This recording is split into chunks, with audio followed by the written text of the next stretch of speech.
খবরদার, ইসলামী আন্দোলনে কোনো প্রকারে ভোট দেওয়া যাবে না।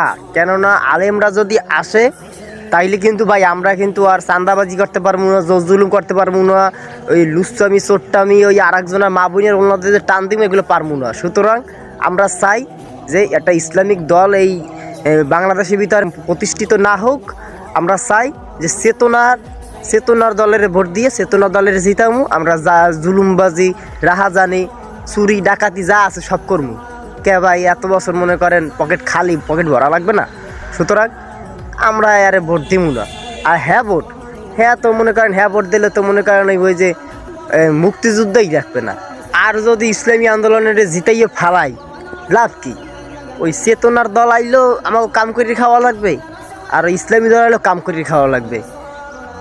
এক মিনিট, আপনারা এই বক্তব্য নিয়ে যারা ব্রেন্ডের ভিতরে ঢুকেই ফেলাইছেন, এই সব কাজগুলো একমাত্র ইসলামী আন্দোলন আসলে করতে পারবে না। আপনারা কি মনে করেন এগুলো করতে পারলে কি একেবারে জান্নাতবাসী হয়ে যাবেন, চালায় বেহেশতে যাইবেন? না ভাই, এগুলো আমাদের জন্মের পর থেকে আমরা এরকমের অপরাজনীতি দেখাইতেছি। সুতরাং আমরা এর সাথেই আমরা মিক্সার হয়ে গেছি। আমরা মনে করি এইটাই মনে হয় রাজনীতি, কিন্তু ইসলামের যেটা রাজনীতি আছে, ইসলামের একটা ভালো একটা আদর্শ আছে, এটা আমরা এখন পর্যন্ত পাই নাই। সুতরাং এই একটাবার সুযোগ দেই আমাদের শাইখে চরমনাইকে, হাত পাখা মার্কা প্রতীকে প্রত্যেকটা জায়গায় যারা হাত পাখা প্রতীক মার্কা দাঁড়াইছে তাদেরকে বিজয় লাভ করার জন্য আমরা আপ্রাণ চেষ্টা করি। দেখবেন ইনশাল্লাহ এবার ইসলামী আন্দোলনের যদি হাত পাখা মার্কায় বিজয় ছিনিয়ে আনতে পারি, তাহলে ইসলাম কী জিনিস সেটা বুঝবেন। একটা পাখির সাথে পশুর সাথে ইনসাফ করা হবে। আর যে বলতেছেন ভাই ওই যে যেই দলে আসুক আমাদেরকে আমরা কাম ছাড়া কী করতে পারে কন? সবাই কাজ করে খায়। যে প্রধানমন্ত্রী তারও ওই সই দিয়ে খাওয়া লাগে চেয়ারে বসে, সে শুধু বসে থাকে না।